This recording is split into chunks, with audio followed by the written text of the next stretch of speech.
और अब सीधा रुख कर लेते हैं हरियाणा के हिसार का, जहां पर मुख्यमंत्री मनोहर लाल क्या कुछ कह रहे हैं, आपको सुनाते हैं।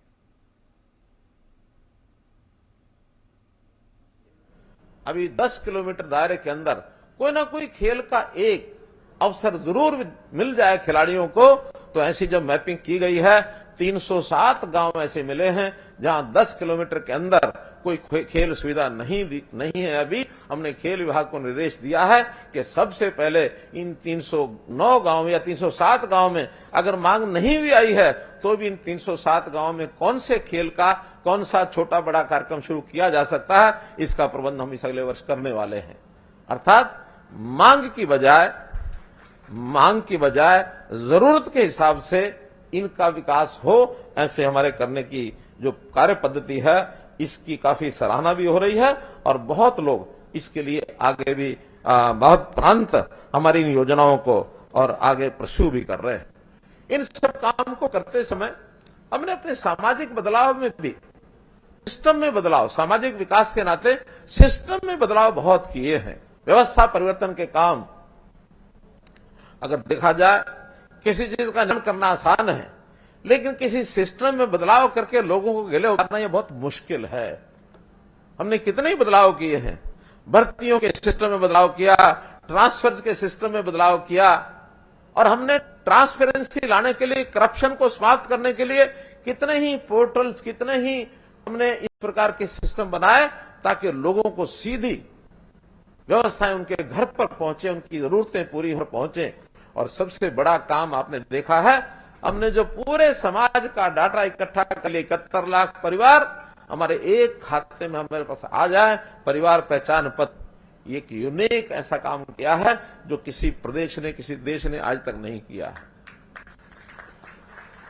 किसी एक व्यक्ति की पहचान तो आधार के हिसाब से बहुत वर्ष पहले हो गई थी, लेकिन किसी परिवार को एक साथ उसकी जानकारियां सब हमारे पास उपलब्ध हो, क्योंकि हमारा सामाजिक सिस्टम ऐसा है, परिवार आधारित है। उस परिवार में बुजुर्ग भी हैं, बच्चे भी हैं, महिलाएं भी हैं, पुरुष भी हैं, नौजवान हैं, पढ़ने वाले हैं, रोजगार, बेरोजगार, खेती, अस्वस्थ, किसी व्यक्ति की कोई ना कोई विशेषता हो या तकलीफ हो, वो सब एक साथ हमको पता लग जाए ताकि आवश्यकता अनुसार हम सब की योजना एक साथ बना सकें। आज बेरोजगारी के बारे में बहुत चर्चाएं विपक्ष करते रहते हैं। 2% से लेकर के और 35% तक आंकड़ा उनका चलता है। जब मन में आए 2% आ गया, जब मन में आए 20% आ गया, मन में आए 35% आ गया। कोई ऐसी जादू की छड़ी हमारे पास नहीं है कि 35% से अब विपक्ष के लोगों ने 9% बोलना शुरू कर दिया। तो आखिर ये रेगुलर चीजें होती हैं, कोई बढ़े घटती है, शायद गति से बढ़ती है।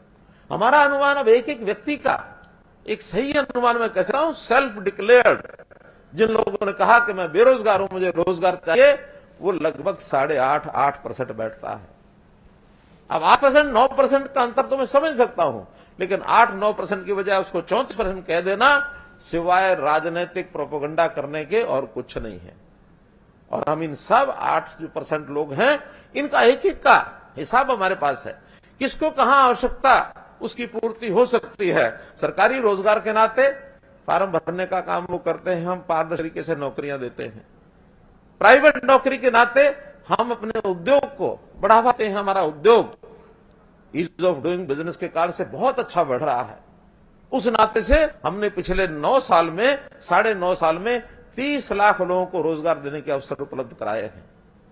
इसी प्रकार आज भी किसी को स्किल डेवलपमेंट के नाते, हुनर विकास के नाते अपना स्वयं का रोजगार करना है, उसके लिए बैंक से लोन लेकर देते हैं ताकि कोई अपना रोजगार करे। हर किसी को सरकारी नौकरी, पक्की नौकरी मिलना संभव नहीं है, इसलिए हर किसी व्यक्ति को रोजगार का अवसर मिले, इसके लिए हम पूरा ध्यान रखते हैं। और अब तो हमने जो SKRN का जो पोर्टल अपना बनाया है, ऐसे बेरोजगार जिनको रोजगार चाहिए उसके ऊपर रजिस्टर करते हैं। हम उसमें भी पारदर्शिता बरते हुए हैं कि जिनकी उसमें योग्यता या जो उनकी रैंकिंग, एक अंतर जरूर रखा है इसके अंदर, जो उसमें गरीब परिवार के लोग हैं उनकी रैंकिंग ज्यादा दी गई है परिवार की आय के हिसाब से।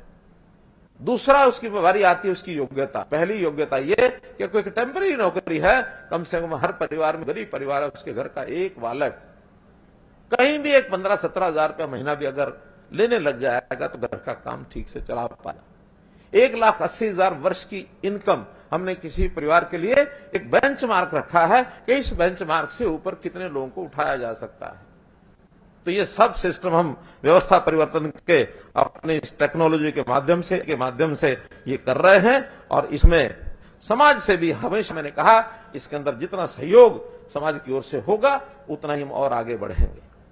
जहां तक इंफ्रास्ट्रक्चर का विषय है, अब हम जो कभी भेदभाव रीजनल क्षेत्रवाद के हिसाब से किया जाता था, पहले एक हाइपर रीजनलिज्म का बोलबाला था, उसको मैंने समाप्त किया है। जैसा मैंने पहले बताया कि पूरे हरियाणा में एक जैसा विकास हम कर रहे हैं।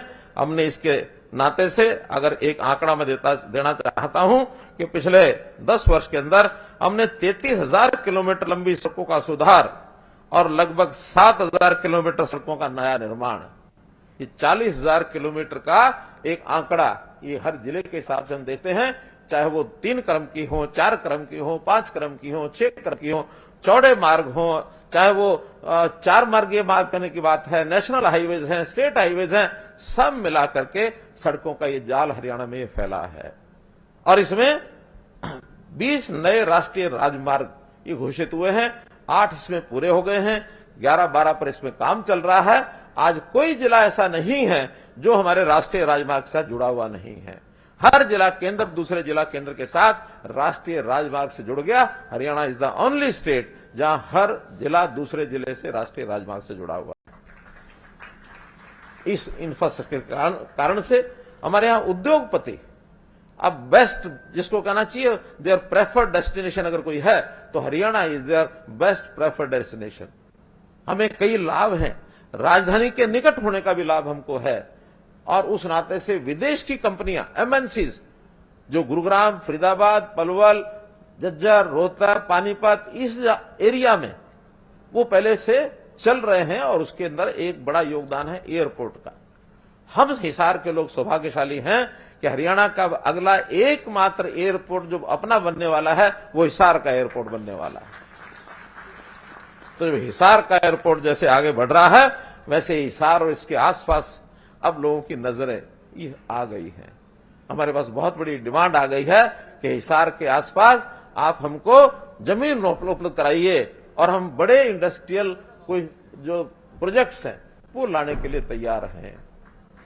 डेवलपमेंट प्लान अलग से हिसार की तैयार की जा रही है, अग्रोहा की तैयार की जा रही है, हांसी की तैयार की जा रही है, जीटी रोड के आसपास। और अब बहुत जल्दी ये जो रेलवे लाइन रोहतक से हांसी अब कंप्लीट हो गई है, रेल मंत्री जी बहुत जल्दी इसका उद्घाटन करेंगे ताकि सीधा दिल्ली के साथ हिसार के लोग हांसी से रोहतक और दिल्ली इस नाते से फास्ट ट्रेन के साथ जुड़ जाएं, तो उसी नाते से एयरपोर्ट की एक प्रकार से उसमें सुविधा जरूर होगी।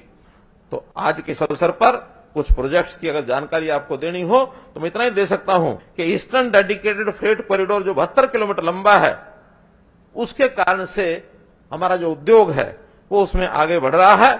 हमने जो western dedicated freight corridor 506 kilometre लंबा वो अलग से जो ईस्ट वेस्ट को जोड़ता है और एक वेस्ट और हमारे इस वेस्ट और साउथ को जोड़ता है, इस प्रकार से 2 ये डेडिकेटेड फ्रेट कॉरिडोर इनके बनने से हरियाणा में से दोनों होकर निकलेंगे, इसका बहुत बड़ा लाभ होने वाला है।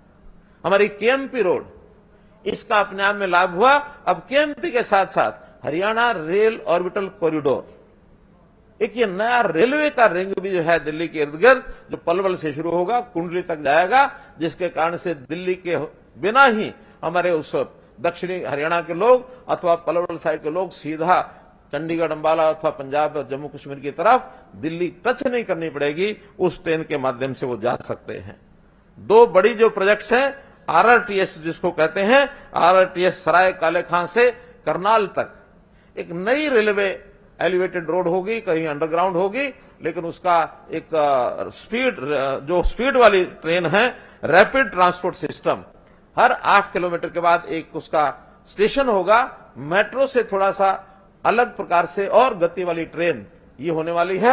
ऐसी दूसरी एक ट्रेन जो है आरआरटीएस, वो सराय काले खां से अलवर राजस्थान की तरफ वाया गुरुग्राम, रेवाड़ी जिला, ये जिले और उस एरिया में जो उद्योगपति हैं उनको उसका लाभ मिलने वाला है। तो आरआरटीएस भी अपने आप में एक बहुत बड़ा उपयोगी ये कार्यक्रम होने वाला है।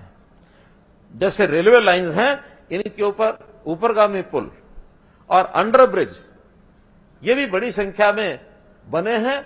और भी रेलवे विभाग की ओर से हमको एक ऑफर है, हरियाणा की जहां रेलवे लाइन का खास करके स्टेट हाईवेज, नेशनल हाईवेज और डिस्ट्रिक्ट रोड्स, इनमें जो फाटक हैं उनकी बजाय जहां अंडरपास की आवश्यकता अंडरपास बनाने के लिए और जहां ओवरब्रिज की आवश्यकता ओवरब्रिज बनाने के लिए छूट मिल गई है। अब अगले समय में कोई ऐसा district road, state highway, national highway नहीं रहेगा जिसके ऊपर कोई फाटक आएगा। तो इस नाते से ये बड़ा कार्यक्रम इसको हम पूरा करने वाले हैं। रेलवे फैक्ट्री हमें पता ही है, रेल कोच फैक्ट्री सोनीपत के अंदर 161 करोड़ रुपए एकड़ में जो बनाई गई है, वहां नए रेल कोचेज ये इस प्रकार से बनाने का प्रावधान शुरू हो गया है। और ये एकमात्र ऐसी रेल कोच फैक्ट्री होगी जहां आज की जो मेट्रो चलती हैं उनके लिए नए डिब्बे अब यहां बनने शुरू हो जाएंगे, तो उसका भी हमको लाभ मिलेगा। हमने शिक्षा के क्षेत्र में भी तो यहाँ आप सुन रहे थे हरियाणा सीएम मनोहर लाल को, जो कि हिसार में मौजूद थे। उन्होंने कई परियोजनाओं के लोकार्पण की बात कही, तो वहीं उन्होंने ये भी कहा कि हिसार में जल्द ही एक नया एयरपोर्ट बनेगा।